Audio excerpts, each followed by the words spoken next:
അനീതി കൺകുളിർക്കെ കാണാനുള്ള കരുത്തും അഭിപ്രായം പറയാനുള്ള ആർജവവും അടിയറ വെക്കരുതെന്ന പി ദിവ്യയുടെ ഫേസ്ബുക്ക് പോസ്റ്റ്. പ്രതിസന്ധി ഏത് അവസരത്തിലും മറികടക്കാനാകണം, പോരാട്ടം തുടരുക തന്നെയെന്നും കുറിപ്പിൽ പറയുന്നു. നവീൻ ബാബുവിന്റെ മരണത്തിൽ CBI അന്വേഷണം ആവശ്യപ്പെട്ടുള്ള കുടുംബത്തിന്റെ ഹർജി ബെഞ്ച് തള്ളിയതിന് പിന്നാലെയാണ് ഈ ഫേസ്ബുക്ക് കുറിപ്പ്. അർജുൻ കല്യാട വിവരങ്ങളുമായി. അർജുൻ, എന്താണ് പി ദിവ്യയുടെ ഫേസ്ബുക്ക് പോസ്റ്റിൽ പറയുന്നത്?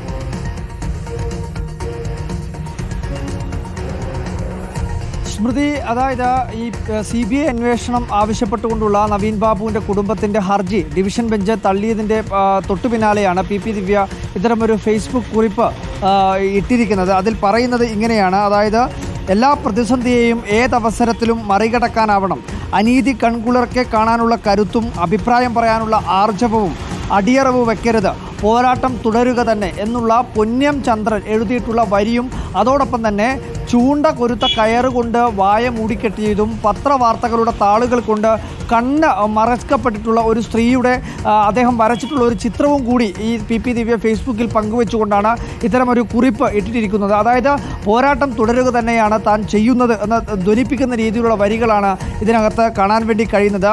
അഭിപ്രായം പറയാനുള്ള ആർജവവും അതുപോലെ തന്നെ ഈ ഏത് പ്രതിസന്ധിയും ഏതവസരത്തിലും മറികടക്കാനാവണം എന്നുള്ള പൊന്നം ചന്ദ്രൻ്റെ വരികളാണ് എഴുതിയിരിക്കുന്നത്. എന്തായാലും ഈ ഡിവിഷൻ ബെഞ്ചിൽ ഈ CBI അന്വേഷണം ആവശ്യപ്പെട്ടുകൊണ്ടുള്ള ഹർജി തള്ളിയതിന് പിന്നാലെയാണ് അതിലൊരു പ്രതികരണം എന്ന രീതിയിൽ തന്നെയാണ് പി ദിവ്യ ഈ ഫേസ്ബുക്ക് പോസ്റ്റ് ഇട്ടിരിക്കുന്നത്. ശരി, അർജുൻ കല്യാടാണ് ഇപ്പോൾ പി ദിവ്യയുടെ ഫേസ്ബുക്ക് പോസ്റ്റിന് വിശദാംശങ്ങൾ നൽകിയത്. വീണ്ടും